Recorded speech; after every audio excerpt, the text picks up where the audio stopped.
un client qui avait eu deux résultats sur un disque complètement différent. Ici, on voit son Quick Diag. Donc, le Quick Diag dit que tout est OK, hein, il n'y a aucun problème. Il reste de la place, il y a 66 gigas de dispo. Les tests sur les zones, ça s'est bien passé. La Smart est belle, impeccable. Et derrière, il a fait un full diag. Voilà son full diag. Donc forcément, là, il se pose des questions en se disant qu'est-ce qui se passe? Pourquoi mon disque a autant d'orange? Pourquoi j'ai des secteurs qui sont aussi lents? Euh, Est-ce que le quick diag est fiable? Est-ce que le full diag est fiable? Voilà, il était un peu perplexe par rapport à notre outil. En fait, on lui a tout simplement expliqué. Là, grosso modo, il a lancé l'analyse complète du disque sur la machine du client et sur cette machine du client sur le disque système.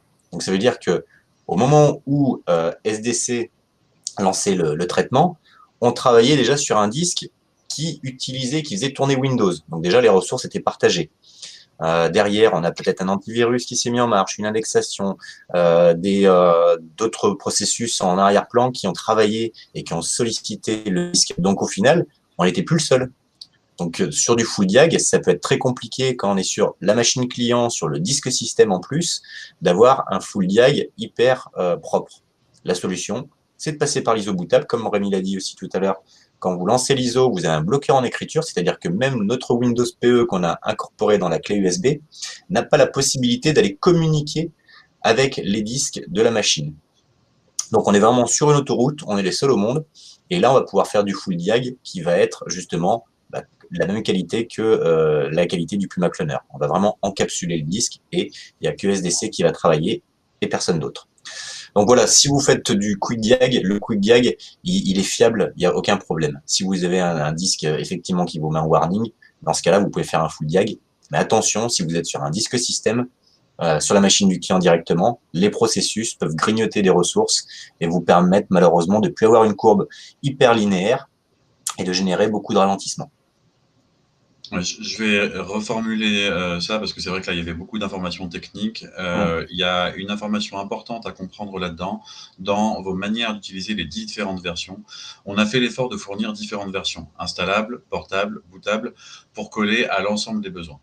La bootable, c'est clairement la version qui est la plus fiable, quelle que soit la situation. Si vous avez besoin de ne pas démonter le disque dur, la bootable ou la portable. Si vous avez démonté le disque dur, l'installable ou la portable. Mais la portable n'est là que comme un petit couteau suisse d'urgence si vous êtes à distance ou en intervention chez le client ou sur le comptoir de l'atelier pour pouvoir faire un diagnostic rapide. Il ne faut pas se lancer dans un full diag sur la version portable ou alors, si vous le lancez, prenez les résultats avec un effort d'interprétation de votre part. Soyez vigilant. Vous risquez à ce moment-là de vous mettre dans une situation où vous allez dire à votre client le disque dur, bah, voyez, il est défaillant, il est en train de se dégrader, il y a du orange partout.